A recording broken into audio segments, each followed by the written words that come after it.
Oi, gente, boa noite. Boa noite aí a todos e a todas. Quero ver câmeras ligadas, povo. Só eu e a Roxy de câmera ligada hoje não dá. Vamos lá, vamos. O que a gente quer é ver vocês também. Ah, agora sim. Boa noite, Stephanie. Boa noite. Sabrina. Aqui. Gente, estamos então aí para mais um encontro exclusivo aí para o TJ Rio Grande do Sul. Nesse encontro, eu e a Roxy aqui vamos compartilhar algumas ideias com vocês. E a ideia é trazer um suporte complementar à nossa mentoria, né? Sabendo que existe, sim, muita coisa de cunho prático a ser feita para se conquistar um cargo público, mas existe todo um gerenciamento emocional, né? Não sei se a palavra gerenciamento é a melhor de todas a ser utilizada nesse momento, mas é um lidar com o emocional que a gente tem que lidar, né? E, e é isso que a gente vai fazer aqui hoje. Então, eu vou começar a compartilhar a tela. Se a Rox quiser dar boa noite pro povo, pode dar também. Boa noite, queridos. É tão bom ver vocês aqui. Eu fui vendo cada um entrar e agradecendo. Obrigada a Deus por cada um que veio. Que hoje seja incrível, que seja leve, que seja uma mentoria que ajude vocês a darem uma turbinada aí nessa chegada para a prova. Né? O que a gente mais quer aqui é que seja proveitoso para vocês. Obrigada pela presença de cada um. E isso é bem legal, assim, porque eu e a Rox, a gente consegue nos unir num propósito, porque a gente tem uma visão muito semelhante em várias coisas, em vários pontos. E uma das principais que ela mencionou agora é: a gente só quer fazer coisas para vocês que sejam realmente efetivas, né? Então, se a gente está fazendo esse encontro, pode ter certeza que a gente valoriza muito o tempo de vocês e a gente está trazendo um conteúdo que a gente realmente acredita que vai ter impacto, que vai ter mudança de vida, que vai ter um melhor aproveitamento na jornada do concurseiro mesmo. Então, realmente, muito obrigada para todos que estão aqui e vamos embora. Hoje, então, o nosso papo é sobre a mudança que você precisa para passar. A mentoria vai ser compartilhada entre eu e a Roxy e a gente vai falar sobre esses aspectos de transformação. Antes disso, vou passar alguns recadinhos paroquiais, né, só para todos lembrarem que a gente tem o formulário para as dúvidas, que é o Fala Que Eu Discuto, que é só mandar um formulário lá que dentro em breve eu entro em contato contigo no WhatsApp e a gente conversa sobre tudo que tu colocou ali. E a gente tem também o YouTube com vídeos de suporte emocional, vídeos de outros mentorados que foram aprovados nos concursos, para que vocês consigam se visualizar, né, e tomando posse nos primeiros lugares. Nós temos a comunidade para trocar ideia, além do grupo do TJRS, e nós temos a sala de estudos do Discord, em que vocês podem, a qualquer momento, entrar lá, estudar com outros concurseiros, ou até mesmo marcar encontros aí do povo do TJRS. Então, estou meio desanimado para estudar sozinho, manda uma mensagem lá no grupo pessoal. Quem que quer estudar comigo agora às 7 da manhã? Porque sozinho eu não estou conseguindo acordar para estudar. Então, vamos se unir e fazer isso acontecer de uma maneira mais leve, né?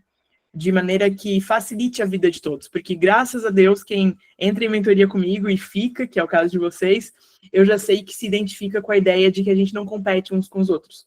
A gente está aqui para se apoiar e para crescer junto, e que cada um vai ter suas próprias batalhas, e que o único que pode aí atravancar a tua posse é aquela pessoa que tu olha no espelho, né? Não é nenhum coleguinha do lado, ao contrário, as pessoas estão aqui para somar. Então, quem está na nossa comunidade tem essa visão. Então aproveite que você tem colegas aí que estão nessa mesma sintonia, que estão para se apoiar e estão para passar no concurso e sem essa coisa de é meu concorrente, porque não existe concorrente aqui dentro, existe uma galera que sabe que tem que dar o seu melhor para estudar e para passar. Então as salas de estudos são utilizadas para isso. Eu já passei no direct de cada um de vocês esse material, mas a cada concurso, assim, que eu tenho mais mentorados, eu sempre penso em algum material que possa auxiliar nos estudos. E para o TJ Rio Grande do Sul, eu pensei em fazer o estudo ativo do regimento interno. Então foi montado um material com 66 questões, se eu não me engano. Todo o regimento interno nos artigos que são cobrados, porque não é cobrado todo o regimento, ele vem ali com o texto do regimento interno e embaixo a lei com lacunas para você ter que retomar o conhecimento que estava em cima ou fazer uma questão ali de verdadeiro e falso. Então, isso facilita muito a hora do estudo, porque só ficar lendo a lei seca acaba ficando meio chato, né? E a concentração e a captação ali do conhecimento, a memorização não fica tão forte. Então, para ajudar vocês, existe esse material disponível para quem tiver interesse, nada é obrigatório, obviamente, que com o cupom de mentorado é só colocar o TJRS 2025, ele sai por R$19,50. E aí aqui eu estou mostrando para vocês nessa outra tela como é que ele está organizado, né? Então tem a parte da legislação, ela está ali os artigos, a própria lei seca, e embaixo ele vem com questões para fixar. Então aqui, sobre o órgão especial, verdadeiro ou falso? Aí vem um gabarito aqui, já trazendo para você os artigos que foram trabalhados nessa questão para você consultar na lei seca. Então faz um estudo de, faço a questão, volto para a lei, confiro, faço uma marcação de texto lá, aí aqui embaixo também, né?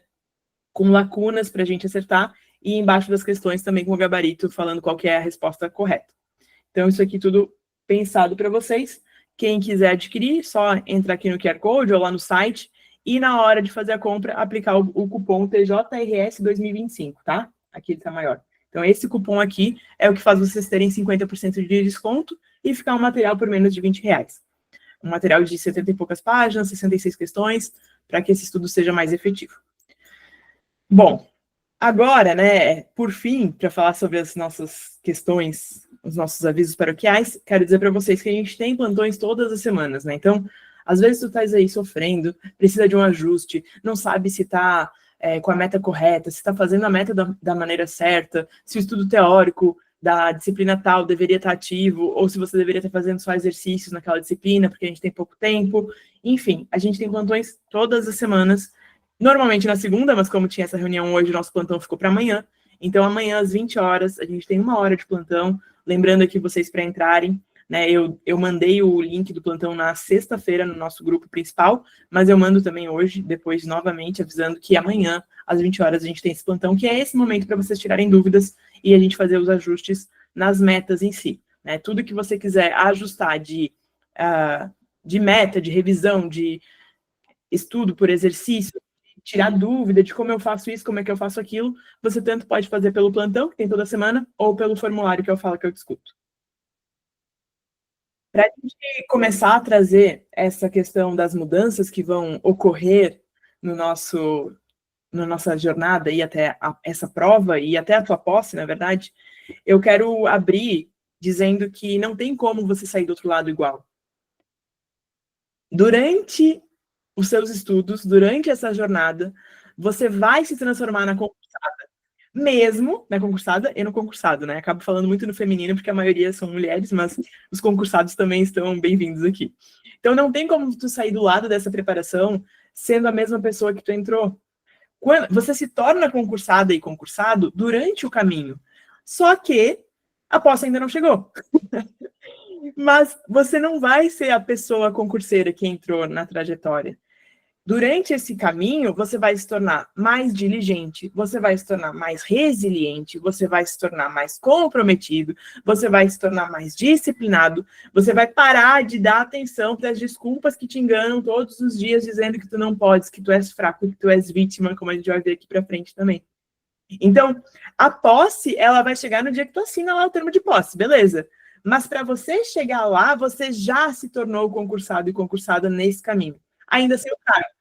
Mas as características de alguém concursado já estão aí contigo. Tanto no conhecimento técnico, porque não é no dia da prova que aquele conhecimento chega, né? Você já se preparou e adquiriu o conhecimento. Como também nessa pessoa melhor que você vai se tornar. Aqui em casa, eu tô na minha casa de Florianópolis, eu não tenho os quadros, mas na minha casa de Blumenau tem um quadro de um leãozinho bem pequenininho atrás de mim e uma leoazona do lado. E isso, ele traz para tipificar isso, o processo que a gente vai viver de transformação, principalmente nos aspectos comportamentais. Porque, tá bom, talvez os conhecimentos técnicos daqui a 1, 2 anos tu não lembre mais, mas a pessoa que tu se tornou para ser concursado, isso vai te acompanhar aí, com certeza, para o resto da vida. A gente tem hoje 68 dias para a prova de analista e 75 dias para a prova de técnico. Então, a gente tem que ter isso em mente para saber, esse é o meu momento de transformação. Então, agora eu vou fazer o que for possível dentro desse período para que eu chegue na hora da prova sendo a leoazona ou o leãozão, né? Sendo essa pessoa transformada. A tua vida não vai terminar em 68 dias nem em 75. Mas a gente sabe que a gente está fazendo agora um período de é agora ou é agora. Por mais que temos que saber que a tua vida continua, independentemente do resultado que acontecer no dia da prova. Mas a gente precisa se organizar para agora correr, para agora fazer acontecer, para entregar tudo que tu podes. E principalmente, para não chegar lá na prova e tu tirar uma nota mediana, uns 75%, que não vai te colocar para dentro, que possivelmente não te coloque para dentro, e você fale assim no final: ah, se eu tivesse estudado de verdade, eu tinha passado nessa. Então, essa questão de chegar lá na prova e falar isso, ah, se eu tivesse estudado de verdade, eu tinha passado nessa, é muito do teu ego que tá te auto-boicotando. Porque daí você faz o quê? Faz um estudo meia boca para poder chegar lá com medo da frustração e poder largar essa, de falar assim, ah, é que eu nem estudei direito, né? Se eu tivesse estudado direito, tinha passado. Então, a gente identificando, colocando luz nisso, nesse momento, eu quero que você perceba que você tem que dar tudo de ti agora. E aí, se chegar lá e acontecer um resultado que não era o que tu esperava, tá tudo bem. A gente continua batalhando, plantando, até que essa posse chegue, independentemente do dia que ela chegar. Mas o ponto é, agora, neste projeto de 68 dias ou de 75 dias, dá tudo que tu podes, para não chegar lá e largar essa de, ah, se eu tivesse estudado, eu tinha passado. Vai, encara os teus desafios, eu sei que todos nós temos desafios, temos uma vida rolando enquanto somos concurseiros e concurseiras, mas faz o teu melhor, não deixa para depois, porque o depois a gente não sabe quando que vai ser a próxima posse. Então agora é o momento de entregar realmente tudo que você pode para que essa posse aconteça o mais rápido possível. Quanto mais diligência tu coloca no processo agora, mais curto ele vai ser.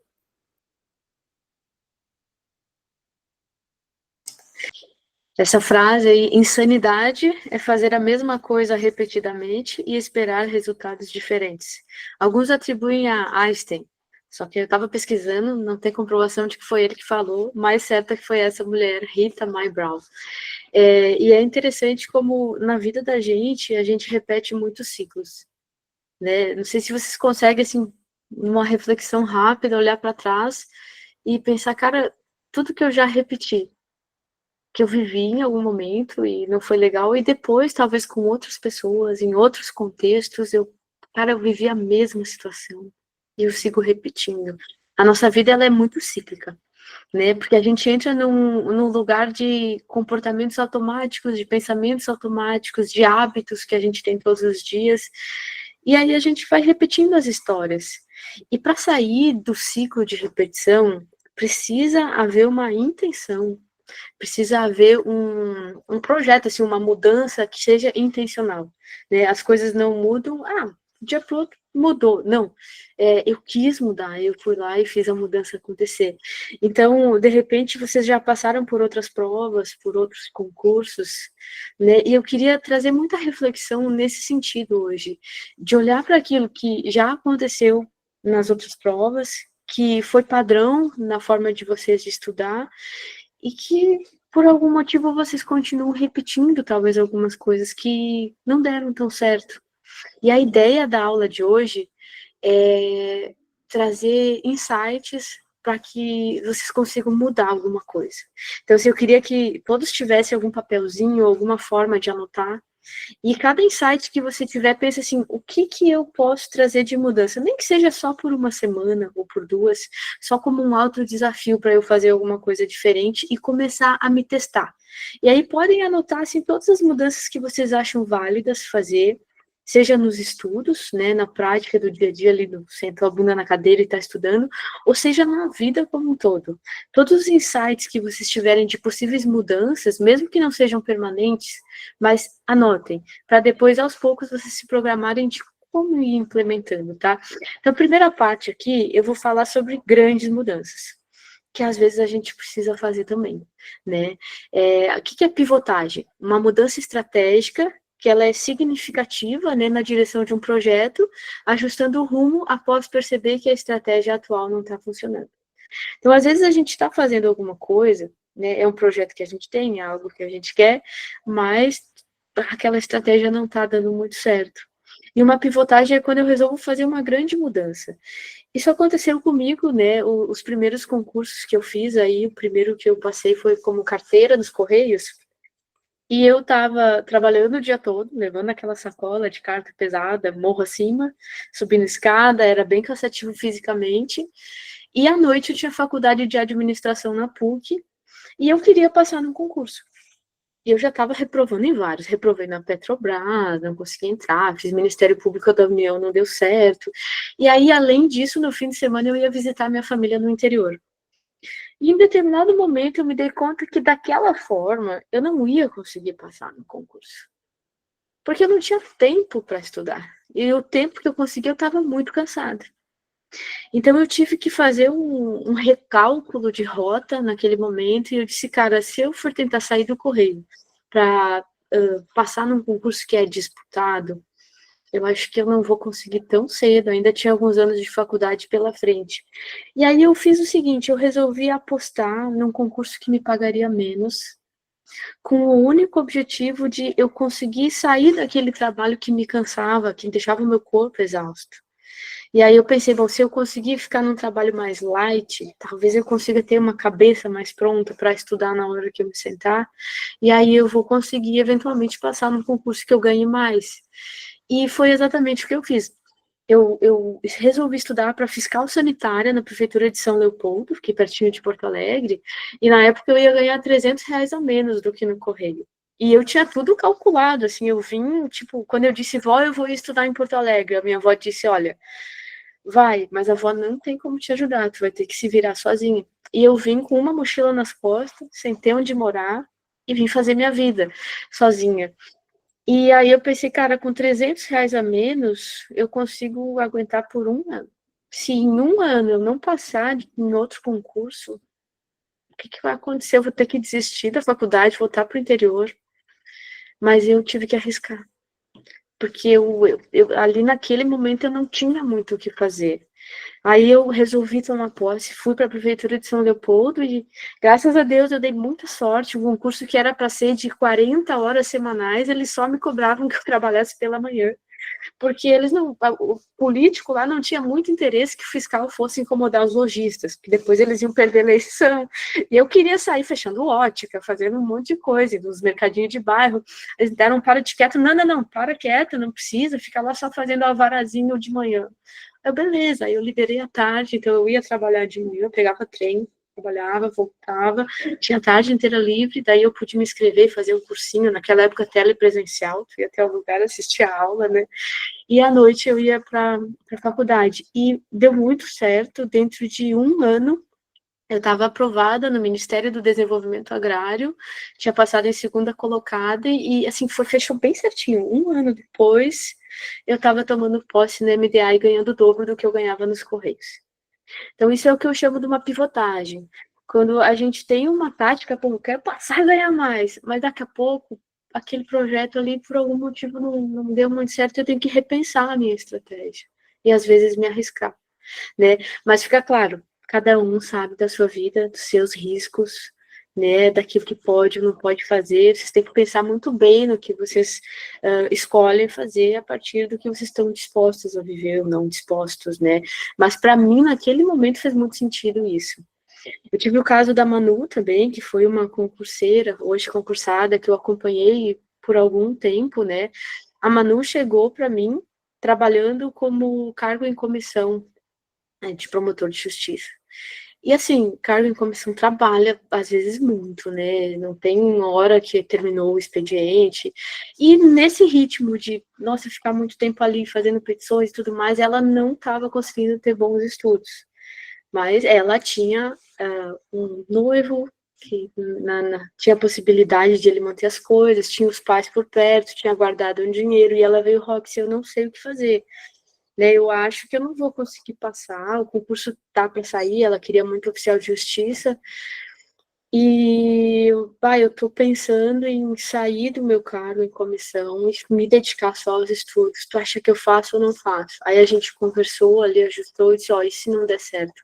Ah, se não der certo, bom, eu vou tentar por um tempo, se não der certo, ok, eventualmente eu volto, ver se consigo um cargo em comissão ou trabalho em outra coisa, mas eu acho que faz sentido eu tentar, e eu disse, então vamos junto, e eu acompanhei ela no processo. Lá pelo meio dos estudos ela engravidou, né, teve toda uma função, mas, resumindo, ela se dedicou muito, estudou como nunca, passou em primeira colocada no último concurso de oficial de justiça. Deu muito certo para ela. E ela fez essa decisão do tipo, eu vou sair do meu trabalho, eu vou me dedicar só para os estudos. Eu sei que nem todo mundo pode fazer isso, de verdade, assim como eu nunca fiz isso na minha vida, eu nunca pude só me dedicar aos estudos, né? Mas às vezes a gente tem opções, né? E, óbvio, né? Não é um incentivo para vocês fazerem loucura, são só pensamentos, gente, compartilhamento de casos para a gente pensar, poxa, será que eu preciso fazer alguma coisa do tipo? Não necessariamente, né? O caso da Paula, e às vezes eu mudo os nomes, né? Mas o caso é verdadeiro. É outra pessoa que eu atendi em terapia, em mentoria, né? E ela tinha uma mania muito grande de... É professora de inglês. Aí o que acontecia? Ela dava aulas de inglês na escola e ela tinha alunos particulares. E além disso, ela cuidava da casa, que os pais trabalhavam fora. Então, pela manhã eu limpava a casa, fazia almoço, tudo mais. De tarde ia dar aula na escola, depois de noite atendia alunos particulares. E aí ela veio, não tô conseguindo passar em concurso, não sei o que. Eu falei, Paula, a gente precisa tirar alguma coisa da agenda. Não dá para passar assim, você sempre aceitando mais um aluno, você sempre pegando mais uma tarefa para fazer. O que a gente consegue diminuir? E aí ela parou de dar aulas particulares, ficou só com a escola que ela dava aula e o cuidado com a casa. Eventualmente começou a deixar algumas coisas da casa para a mãe e para o pai fazer, e foi aos poucos liberando um pouquinho mais a agenda para conseguir passar. Então, às vezes, a gente precisa de mudanças desse estilo. Nem sempre, mas às vezes a mudança precisa ser grande para a gente conseguir render dentro daquele tempo que a gente quer e passar naquele concurso que está na porta ali batendo, né? Uma opção que também é muito viável às vezes é tirar férias. Eu fiz isso no meu concurso de oficial de justiça, né? O edital veio, bastante coisa para estudar, eu tirei lá meus 30 dias, tudo que eu podia de férias, para eu poder só ficar em casa estudando. Então pense aí, de que forma que você pode liberar um pouco a sua agenda? E que você esteja disposto a fazer, óbvio. Pode passar, Carol. E agora eu vou trazer umas ideias, tá? Então, assim, ó, esse primeiro slide foi brusco, foi tipo uma mudança forte aí. Mas a gente tem várias maneiras e várias mudanças pequenas que a gente pode implementar ao longo da vida. E esses, praticamente os 3 próximos slides, eles trazem a mesma ideia, mas eu queria mostrar para vocês a importância dessas pequenas mudanças. Né? Quando a gente fala em neuroplasticidade cerebral, tá? É a capacidade que o nosso cérebro tem de se adaptar, de aprender e de evoluir ao longo do tempo. Quando ele muda a estrutura, ele muda o funcionamento, às vezes a questão da trilha neural ali, que sempre foi uma, e às vezes, por questões da vida, o cérebro começa a aprender que existe outra forma de funcionar. Né? E tem 2 coisas aqui que eu achei interessantes, que é as novas tarefas que a gente faz, elas estimulam essa formação de novas redes neurais, e um ambiente rico em estímulos e desafios também promove maior plasticidade. Então, quando a gente pega coisas novas que a gente não fazia, a gente está ajudando o nosso cérebro a evoluir de certa forma, aprender mais, a se adaptar. Quando a gente pega estímulos e desafios, a gente também promove essa neuroplasticidade. Né? E já o estresse, quando ele é muito crônico, quando a gente fica muito estressada, a depressão também faz isso, né? Acaba aumentando o cortisol, isso afeta o hipocampo e prejudica a memória e aprendizado. Então, o que eu quero dizer? Quando a gente quer botar uma mudança, às vezes, que é muito brusca, muito grande, isso gera um estresse muito grande e dificulta as coisas. Mas quando é um pequeno desafio, uma tarefa nova, esse pequeno estresse, ele favorece no sentido da neuroplasticidade ser maior. Né? A ideia do próximo slide também, Carol pode passar, sobre a teoria da hormese. Né? Então, eu estou mostrando assim, como funciona no nosso cérebro, agora como funciona no nosso corpo como um todo, né? Homeostase é o quê? É o processo do organismo se manter em condições constantes internas. Por exemplo, temperatura. A gente tem uma determinada temperatura em que o corpo funciona bem. Então, a homeostase é isso. O nosso corpo sempre vai voltar para essa temperatura de onde ele funciona bem, onde está tudo regulado. O que é a hormese?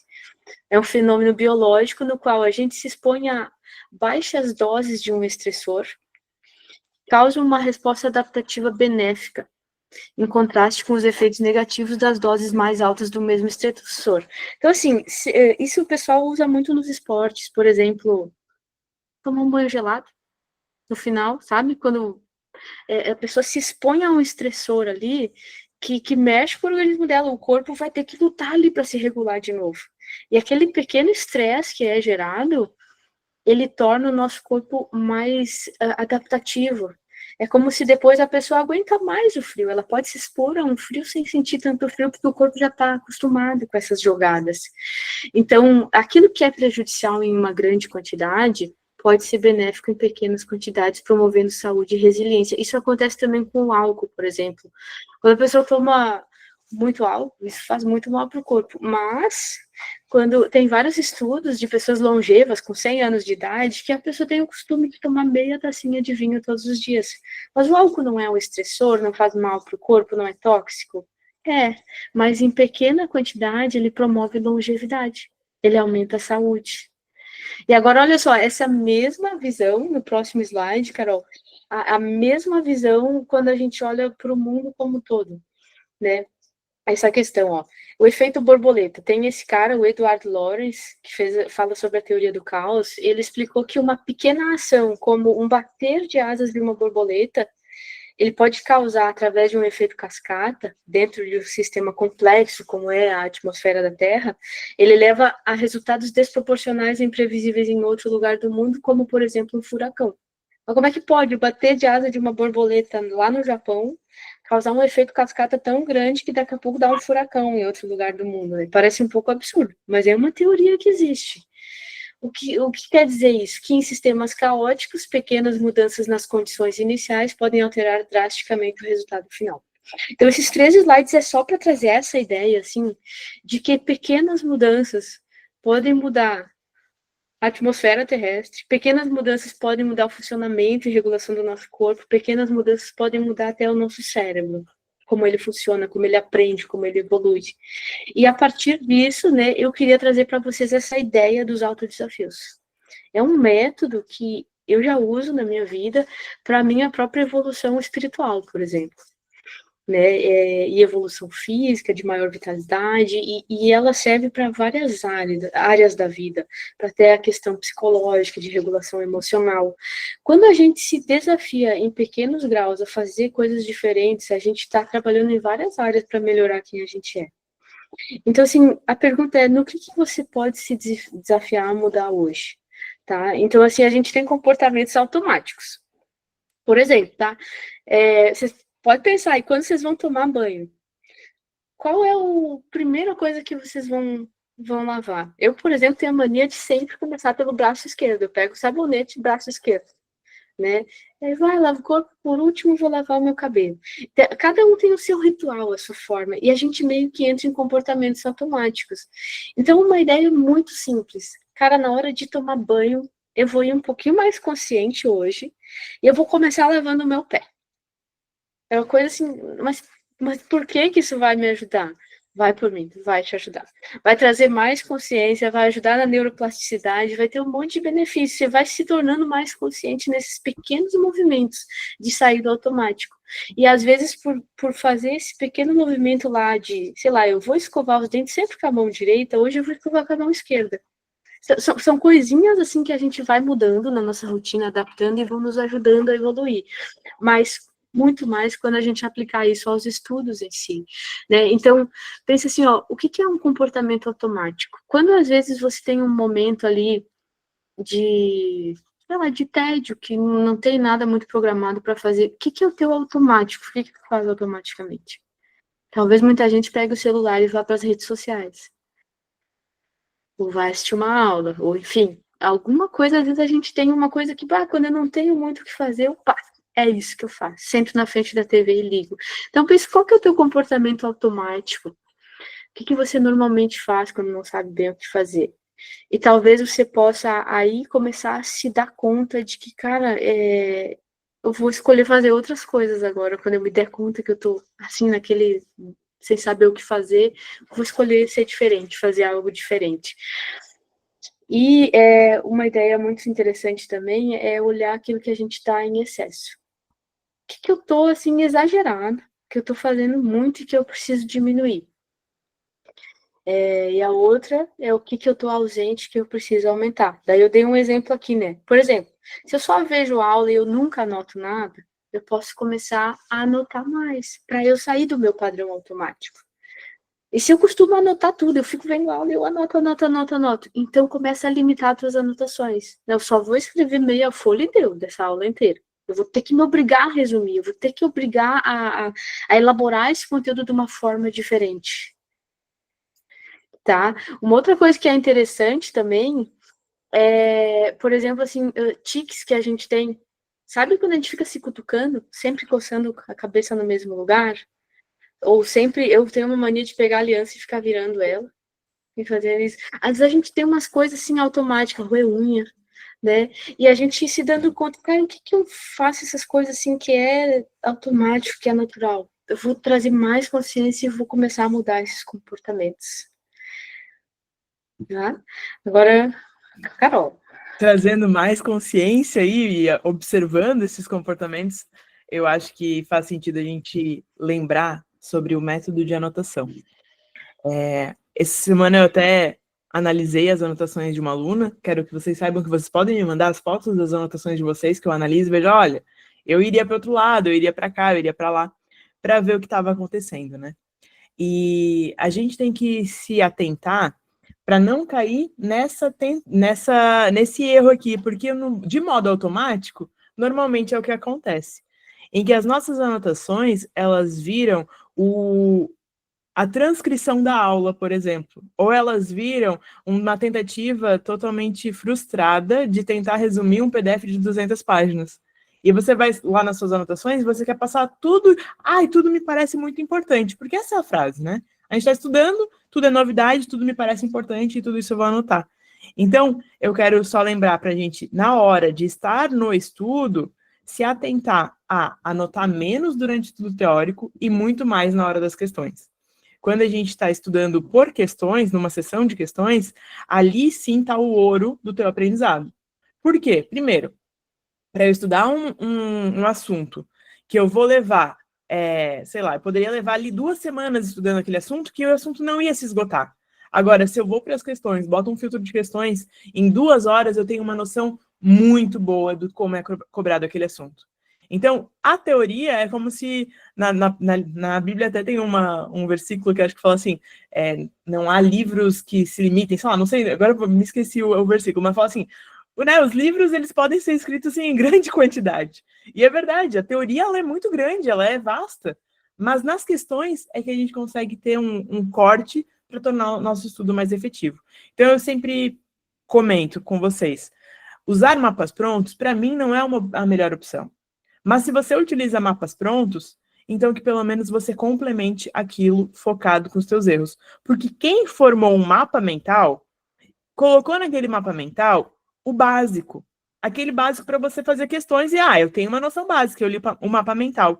Mas os teus erros, que vão te fazer ser aprovado nas primeiras colocações, não tá mais no básico. O básico tu já sabes. Então, as tuas anotações têm que ser daquilo que você não sabia que apareceu nas questões. Então, basicamente, em resumo, estou fazendo a minha aula teórica, estou fazendo a minha leitura do PDF, o que eu vou anotar no meu caderno é o mínimo. É aquilo que, por exemplo, nesse caso que eu trouxe, uma tabela sobre as diferenciações entre autarquia, fundação pública, empresa pública, sociedade de economia mista. Uma coisa que precisa ser anotado ali são os básicos dessas características. Então, durante o estudo teórico, anota o básico, anota classificações, faz tabelas, coloca prazos e alguns conceitos. Agora, na hora do exercício, tudo que tu errares tem que ser complementado no teu caderno. Porque se você errou, é porque você não sabia. E se você errou, é porque cai em questão. Então, esse é o momento de você não deixar esse conhecimento só ser, mais uma questão que eu fiz. E no modo automático já vai para a próxima e já vai para a próxima. Não, pare naquele momento e pense, qual foi o conhecimento que me faltou para eu errar essa questão? Eu não sabia isso. Então, é isso que eu preciso anotar no meu caderno, para quando chegar no momento da revisão, eu saiba o que eu tenho que reler, o que eu tenho que revisar. Porque muita gente chega em mentoria falando o quê? Meu problema, Carol, é que eu não sei como fazer as revisões. Eu não sei fazer revisões. Bom, o teu problema não é fazer as revisões, o teu problema é na execução dos teus estudos. Se você não monta um material focado nos teus erros, tu não tens mesmo que revisar lá na frente. Agora, se tu tens esse material focado nos teus erros, aí sim você vai conseguir revisar. Outra coisa. Carol, eu fico muito na teoria, nunca vou para as questões. Isso aí é erro de quem tem um perfeccionismo. A pessoa não quer errar, ela não quer se desafiar a ser ruim, né? Porque vai ser ruim.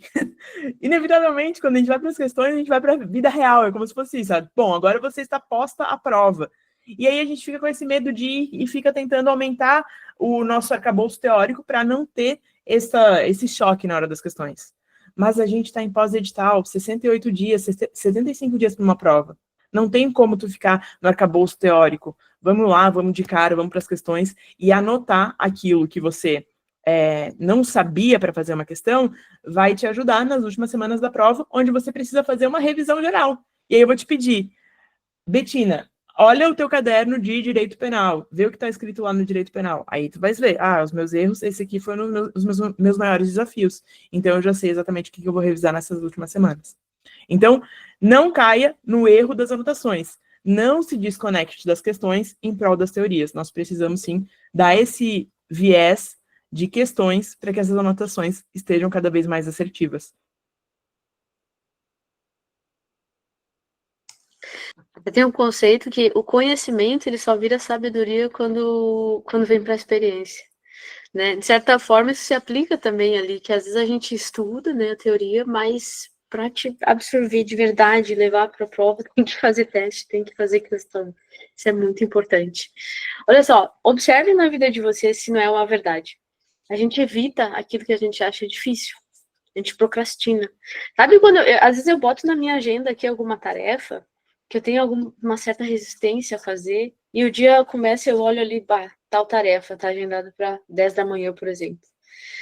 Cara, eu vou lá, resolvo lavar a louça, resolvo varrer o chão, resolvo cortar grama, resolvo não sei o quê, aí, não, mas depois eu faço, e vai ficando. Aí, claro, em algum momento tem que ser feito, vou lá e faço, mas o automático é a gente não querer encarar aquilo que a gente acha difícil. Então, é muito importante mudar esse funcionamento, né? Eu tinha um comportamento assim com redação. Eu zerei a primeira redação que eu fiz no vestibular, porque eu fugi do tema, nota 0. E aí, quando eu fui fazer concurso, o concurso do TRT4 exigia redação. E eu só, tipo assim, vi as aulas sobre redação para aprender ali, introdução, argumento 1, 2, conclusão, mas eu não fiz uma redação até o dia da prova. Quando eu fui fazer a prova, e eu tinha estudado pra caramba, fui fazer a prova, fiz a prova objetiva inteira, quando eu abri a folha da redação, eu fiquei, vou desistir dessa merda. Não queria, nem ali na hora da prova, eu não queria fazer a redação. Eu disse, não, mas eu tô me sacaneando demais se eu não fizer essa redação. Eu tenho que fazer. Aí eu me forcei, depois de anos, a fazer uma redação. E eu dei muita sorte, eu digo que foi sorte, porque eu tirei nota 80. Isso me jogou para uma classificação, a minha nota da prova objetiva era para ficar, sei lá, entre os primeiros 20 ou 30. Mas o fato de eu ter feito 80 na redação me jogou para 162 de colocação. A sorte que o TRT chamou bastante, eu entrei. Mas assim, olha que erro iniciante, né? Erro de iniciante. Pô, se no concurso tiver redação, tem que estudar a redação. Não tem o que fazer. Tem que encarar. Se a prova do concurso é feita de questões, tem que encarar as questões de todas as matérias. Tem que ir. Então, cuidado para vocês não procrastinarem, não evitarem aquilo que é mais difícil. A matéria que é mais difícil, por exemplo, deixa para lá, depois eu estudo e vai deixando, né?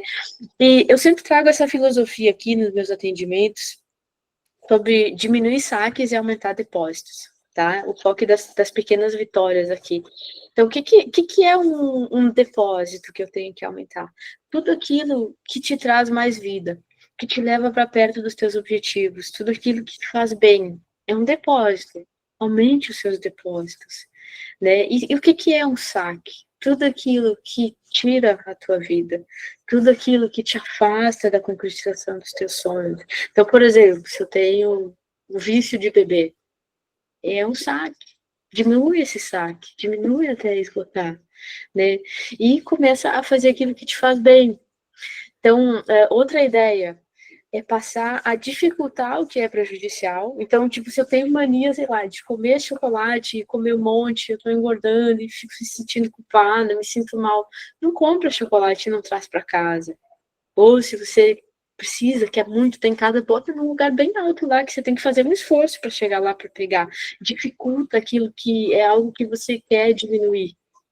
E facilita aquilo que é bom para você. Tipo, eu preciso me exercitar, mas preguiça, não tô afim.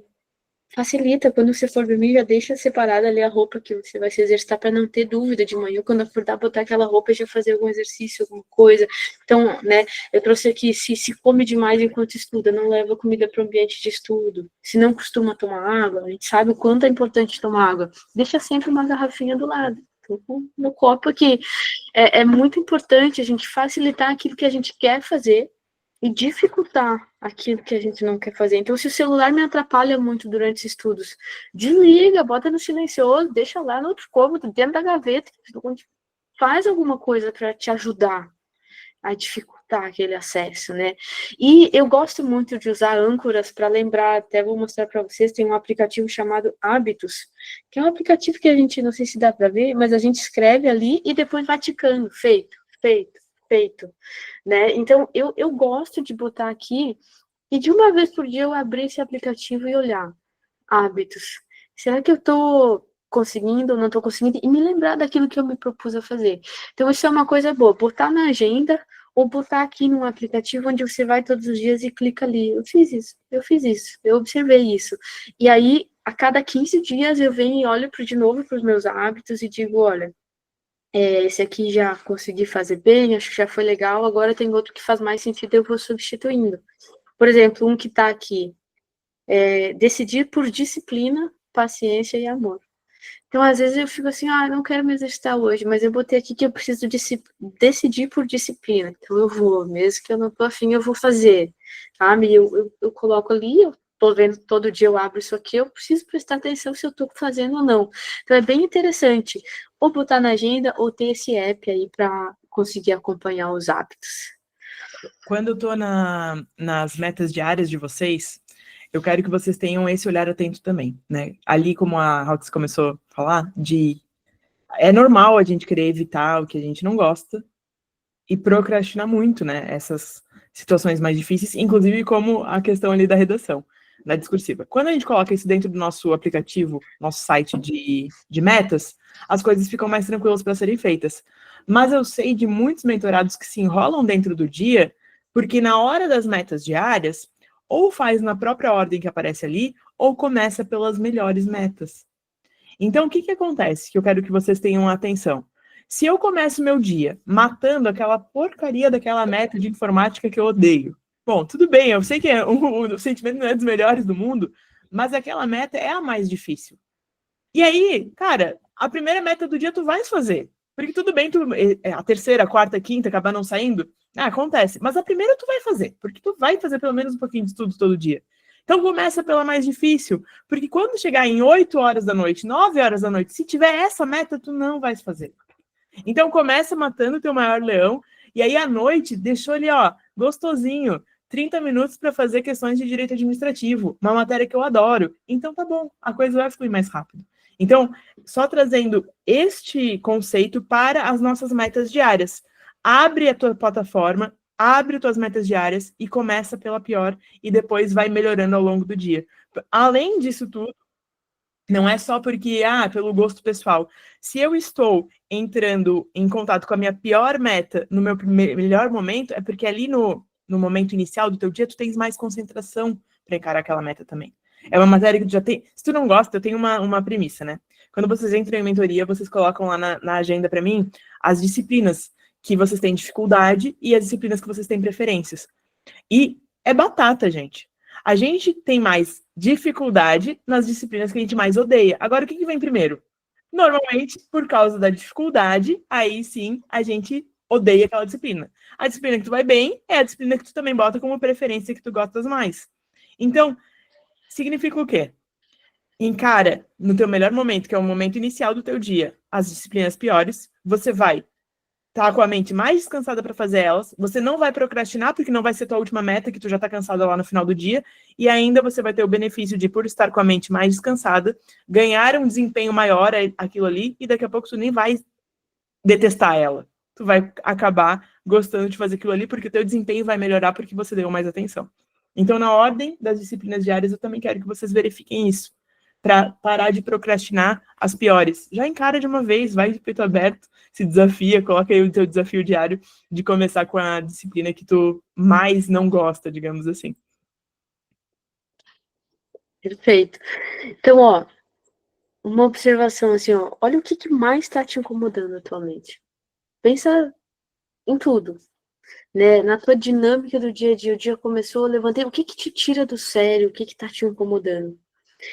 E reflete se tem uma maneira diferente de lidar com essa questão. Tá? Isso é bem interessante. Às vezes é uma pessoa, às vezes é um vizinho, uma situação específica. O que está incomodando muito, né? Tem essa questão de acordar cansado e sem energia. Poxa, eu já acordo, às vezes, em vez de começar o dia com tudo, com vontade, eu acordo, demoro para levantar. O que você está fazendo antes de ir para a cama? Às vezes, o que afeta a forma como tu acorda de manhã é o horário que tu vai dormir, é ficar na tela até tarde, ou é dormir por tempo insuficiente para se recuperar. Então, se tem essa questão de pela manhã não se sentir motivado, não se sentir bem, precisa observar o dia anterior, precisa observar a noite, o que está tirando o sono, e arrumar aquilo que é possível arrumar na tua rotina, na relação com familiares, com amigos, com colegas, seja quem for. Tem alguma pessoa que te desestabiliza, que te tira do sério? Eu pergunto, como que você pode limitar o contato com essa pessoa e limitar a influência dela na tua vida? Porque a gente não pode deixar que as pessoas nos acessem a qualquer momento, de qualquer forma. A gente precisa ter a sabedoria de botar alguns limites. Às vezes em nós mesmos. Às vezes quem age errado é a gente, que procura, que dá atenção. Então a gente precisa entender, poxa, eu preciso me limitar ou eu preciso limitar o outro. E botar esses limites de forma clara, verbalizar, principalmente com a gente mesmo, e se necessário, dar uma conversada com o outro. Dizer, ó, a maneira como você está agindo não é legal, eu estou num momento de edital aberto, com prova marcada, e eu preciso me concentrar. Então, a partir de agora, eu vou botar um limite aqui. Quando eu estiver estudando, não vem falar comigo, não bate na porta, não me liga. Nesses momentos eu vou botar no silencioso, eu não vou atender. Então, a gente precisa botar limites, às vezes, nas pessoas, tá? Aprender a dizer não é tão importante, mas tão importante. Eu observei, assim, um exemplo na minha vida, né? Uma dificuldade de dizer não quando alguém pede dinheiro emprestado. Uma dificuldade. E aí, algumas vezes me ferrei para querer ser boa, para querer ajudar, mas eu entendi, graças a Deus eu entendi que eu preciso dizer não e me proteger. E aí teve uma pessoa que veio, Roxy, me empresta 4.000, porque tu é minha última esperança, porque não sei o que. Eu falei, olha só Jesus salva. Busca nele a tua ajuda. Eu não vou salvar mais ninguém. E eu não vou te prestar. Não posso. Porque eu já me machuquei muito com isso. E eu não estou mais disposta a passar por essa situação. Eu consegui dizer não quando eu desliguei o telefone. O sentimento de paz, de alegria, de tipo assim, me tirou um peso das costas. Eu sabia que se eu tivesse emprestado dinheiro, eu ia ficar angustiada, porque, meu Deus, não vai me pagar e ter que ficar cobrando, e não sei o quê. E o fato de eu ter dito não foi tão libertador, fez tão bem. Então, eu aprendi que eu não posso ser a salvadora. Eu preciso deixar esse lugar para Jesus. E óbvio, né, ser amorosa, ter compaixão, mas no momento certo, da forma certa, sem se machucar, sem se escravizar, sem fazer mal para a gente para querer ajudar o outro. Então, essa ordem de prioridade que eu trouxe aqui é algo que eu coloquei na minha vida e tenho buscado observar e faz bem demais. Sabe quando a gente viaja de avião e a aeromoça, né, dá aquela instrução, ó, se passar por uma turbulência muito grande, algum problema, vão cair máscaras, né? Bota primeiro em você e depois você ajuda quem está do lado. Então, isso é uma lição básica para a vida. Se você estiver doente, se você estiver mal, que condição você tem de ajudar o outro? É muito difícil. Você não vai conseguir. A gente, quando está doente, não tem força. Então, é muito importante o autocuidado vir antes de tentar cuidar do outro.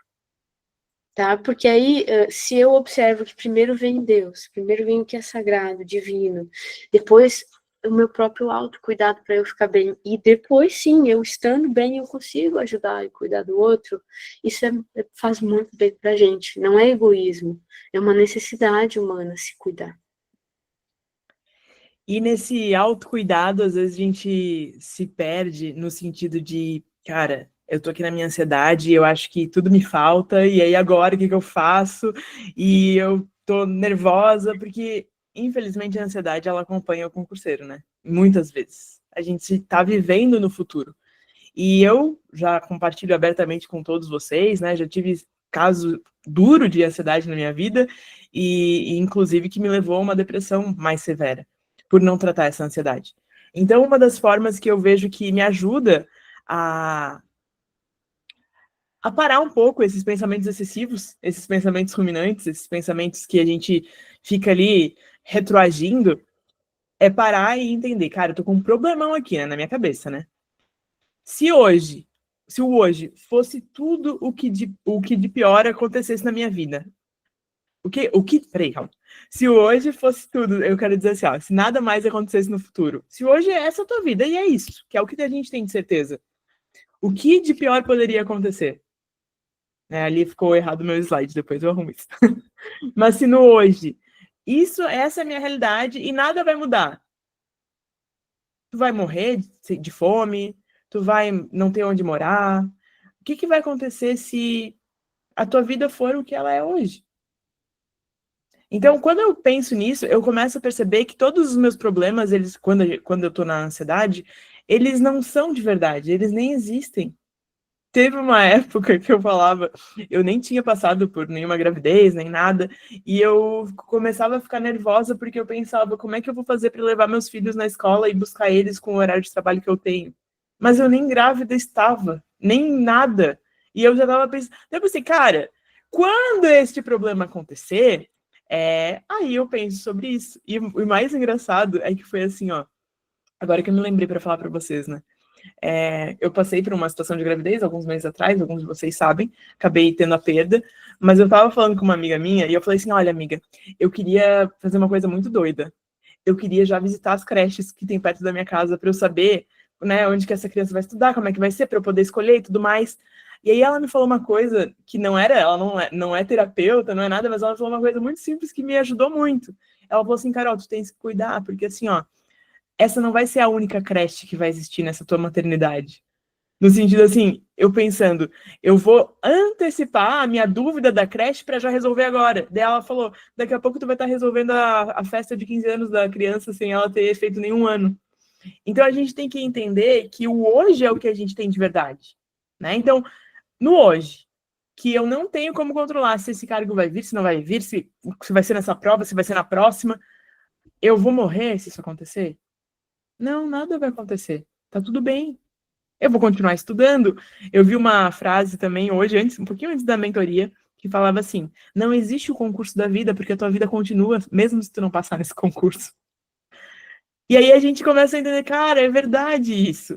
E de maneira alguma é para você se economizar nesse processo. Ah, tá, então tá tudo bem, se não passar. Não, mas é só para tu ter a tranquilidade de que tudo já está bem na tua vida. Tá tudo bem. O mais se somará.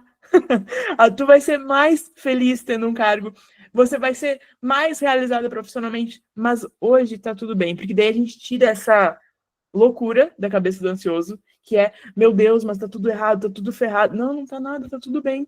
E aí a gente vai somar. Então a gente consegue cessar esses pensamentos ruminantes, trazendo para o hoje, que é o que a Roxy vai seguir falando aí com vocês. Perfeito, é isso mesmo. Pensamento ruminante é aquele pensamento que come o nosso cérebro.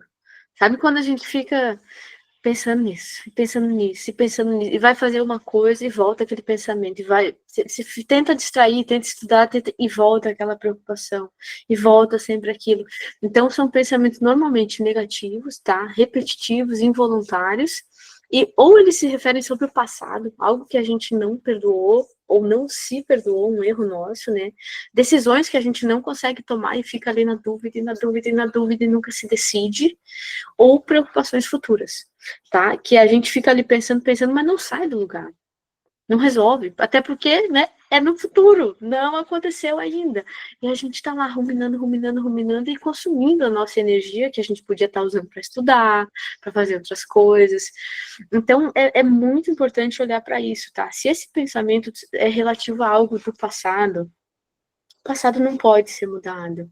E a gente precisa entender que foi necessário viver aquela experiência e ok, tá, passou, tá tudo bem, tá lá atrás, deixa aí, né? E quando é sobre o futuro, o medo de algo passar, o medo de tal coisa acontecer, meu Deus, e a gente fica criando ilusões, criando situações que a gente não sabe se aquilo vai se realizar ou não, mas a gente fica tentando resolver o que ainda nem aconteceu. É impossível resolver aquilo que não aconteceu ainda.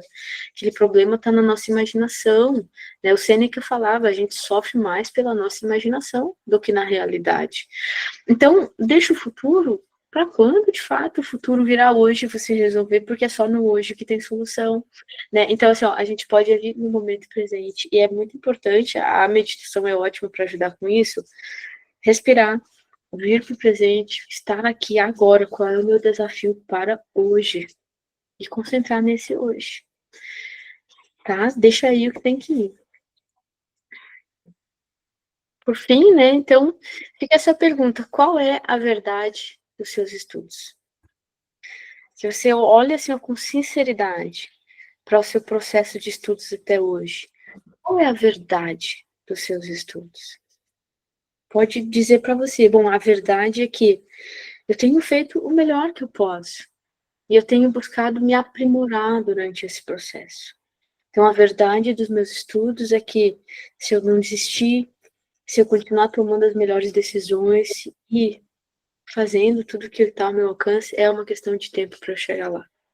Né? Ou não, a verdade dos meus estudos é que eu estou procrastinando algumas coisas que eu não quero encarar, e eu vou mudar isso a partir de agora. A verdade dos meus estudos é que tem muita coisa atrapalhando, eu preciso resolver essas outras coisas que estão me atrapalhando aqui. Então, qual que é a verdade dos seus estudos? Muito importante, tá? A gente vai repetir os ciclos se a gente estiver inconsciente. Então, faça tudo que tiver ao teu alcance para trazer mais consciência, mais observação, mais atenção ao que você está vivendo hoje, tá? Sair dessa repetição envolve pensar e agir diferente. A gente tem que se tornar mestre do ciclo, porque ele sempre vai tender a se repetir. Mas quando a gente compreendeu esse ciclo, a gente consegue sair dele mais fácil. A gente, não significa que ele não vai vir, ele vai vir, mas a gente vai reconhecer e vai dizer, aqui não, dessa vez não, a gente vai dominar ele. Então, não se bote nunca no lugar de vítima, tá? O lugar de vítima é desprovido de poder pessoal. Quando eu não consigo porque o outro me atrapalha, eu não consigo porque tal coisa aconteceu lá no passado, porque minha mãe, porque o meu pai, porque quando a gente se vitimiza, a gente perde totalmente a possibilidade de ter poder pessoal, de vencer. Então, entender que, poxa, o que acontece na minha vida tem a interferência dos outros, tem, mas é muito mais sobre o que eu faço a respeito disso. E eu vou assumir essa responsabilidade para mim, de mudar, de dar o meu melhor, e vou parar de me culpar pelo que eu não fiz, pelo que eu fiz errado. Ok, o passado passou, e vou parar de culpar os outros, com cada um com suas atitudes, as pessoas vão colher aquilo que elas semearem, é sobre elas e não sobre mim. E seguir em frente e deixar ir, não ficar carregando um monte de peso morto aí, tá bom? Conhecereis a verdade vos libertará, é um versículo bíblico, né? Então, que a gente seja sempre sincero com a gente, para aplicar essa verdade no nosso dia a dia, na nossa vida, nos nossos estudos. Quando a gente fala em vitimismo, eu me lembro sempre das pessoas que colocam a culpa só no próximo, né? No outro. Ah, porque o outro me deve algo. Então, para a gente encerrar essa nossa reunião de hoje, eu trouxe essa essa imagem, né? Que para nos lembrar do seguinte, existe uma história que fala o seguinte: o bife a cavalo, né? Quem você é no bife a cavalo? Isso aqui é um bife a cavalo, é um bife com ovo em cima, né? Acredito que grande parte aí do Brasil chama isso de bife a cavalo. Existe o cavalo, que só colocou o nome no prato, mas não tá ali envolvido com nada.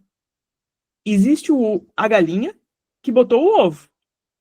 Ela participou, mas com ela não aconteceu nada.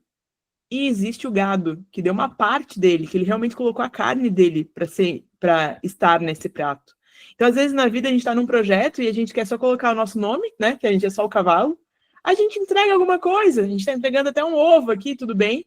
Mas quem que está de verdade a fim de colocar a carne para aquele projeto acontecer? Então, acho que a gente precisa entender que ninguém vai vir te salvar. Não vai ter gente que vai vir te salvar, não adianta. Ninguém é responsável por suprir as suas necessidades. Nós temos aí, a Rox como terapeuta, acho que ela vai corroborar com o pensamento, mas a gente tem pai e mãe, sim, eles nos deram a vida e nós agradecemos por isso e seguimos honrando eles por isso. E muitas vezes eles não nos deram nada mais além disso. E tá tudo bem, porque a gente aqui, todos somos maiores de 18, então a gente tem que pegar a nossa vida e fazer o melhor que a gente pode com ela. Sem ficar esperando, pô, mas meu pai foi aquele safado, a minha mãe foi aquilo lá, que ninguém, todo mundo me deve alguma coisa nessa vida, a gente tem que sair dessa postura de que as pessoas me devem algo, porque enquanto eu estiver na postura das pessoas me devem algo, eu não vou assumir a responsabilidade para fazer o que precisa ser feito. Então vamos tentar encarar esse projeto aí de 68, 75 dias como o bife a cavalo, e tu decide de uma vez por todas quem tu quer ser nesse bife a cavalo. Se tu quer só colocar teu nome e seu cavalo, se tu quer entregar um pouco, mas não quer entregar tudo, ou se tu realmente quer colocar tua carne para fazer esse negócio acontecer. Nós estamos aqui dispostas a viver essa transformação contigo, estamos aqui para lhe orientar e agradecemos aí por vocês confiarem no nosso trabalho e estar juntos com a gente aqui para isso. Nós vamos abrir agora para dúvidas, então quem quiser fazer qualquer pergunta, é só levantar a mãozinha ali e agradecemos aí por vocês